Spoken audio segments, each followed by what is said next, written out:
Hello everyone, this is आलोक यादव और आज हम बद्रीनाथ टेम्पल के बारे में बात करेंगे। बद्रीनाथ एक ऐसा मंदिर जिसे धरती का वैकुंठ कहा जाता है। आपको पता है बद्रीनाथ को बद्रीनाथ ही क्यों कहा जाता है? इसके पीछे एक पौराणिक कथा है।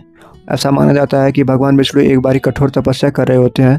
माता लक्ष्मी देखती हैं कि भगवान विष्णु के ऊपर गिरने वाली बर्फ से उनका ध्यान बार बार भटक रहा है। गिरने वाली बर्फ से रक्षा करने के लिए माता लक्ष्मी बद्री वृक्ष, जिसे बेर वृक्ष कहते हैं, का रूप धारण करती हैं, गिरने वाली बर्फ से रक्षा करती हैं। और तभी से बद्रीनाथ को बद्री टेम्पल के नाम से जाना जाता है। बद्रीनाथ मंदिर की स्थापना आदि गुरु शंकराचार्य द्वारा 7वीं शताब्दी में की गई थी। एक बारी आदि गुरु शंकराचार्य नारद कुंड के पास ध्यान मुद्रा में बैठे होते हैं। तभी उन्हें ध्यान आता है कि बद्रीनाथ में भगवान विष्णु की मूर्ति है। उस कुंड से भगवान विष्णु की मूर्ति निकालते हैं और बद्रीनाथ में स्थापना करते हैं, जिसे आज बद्रीनाथ के नाम से जाना जाता है।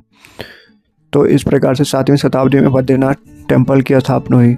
जैसा कि आप जानते हैं, समय समय पर अनेक आपदाएं आई, पर फिर भी बद्रीनाथ टेम्पल को तो काफ़ी नुकसान हुआ, पर भगवान बद्रीनाथ के अंदर स्थित भगवान की मूर्ति को कभी नुकसान नहीं पहुंचा। दोस्तों, आप जानते होंगे बद्रीनाथ का मंदिर शीतकाल के 6 महीने में बंद हो जाता है। पर क्या आपको पता है कि जब बद्रीनाथ का कपाट 6 महीने बंद होता है, तब भी उसमें एक ऐसा दीपक है जो 6 महीने लगातार जलता रहता है। जैसे ही ठंड की शुरुआत होती है, भगवान बद्रीनाथ को चमोली डिस्ट्रिक्ट के जोशीमठ के नरसिंह मंदिर में भगवान शिफ्ट कर दिया जाता है। पर क्या आपको पता है, जब भगवान बद्रीनाथ के कपाट को बंद किया जाता है तो एक दीपक को जला के छोड़ दिया जाता है, और 6 महीने के बाद भी जब कपाट को जब पुनः खोला जाता है, तब भी लगातार वो 6 महीने तक वो दीपक जलता रहता है।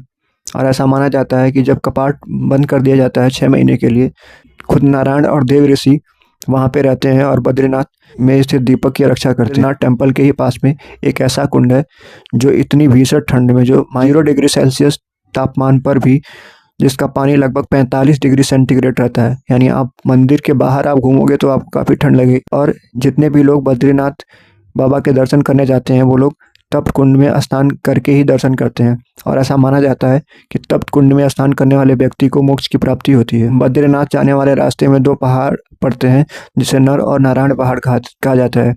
विष्णु पुराण में ये बात कही गई है कि नर और नारायण पहाड़ आपस में नज़दीक आ रहे हैं, और एक दिन ऐसा आएगा जब ये दोनों पहाड़ आपस में मिल जाएंगे, जिससे बद्रीनाथ जाने वाला रास्ता बंद हो जाएगा और बद्रीनाथ हमेशा हमेशा के लिए बंद हो जाएगा।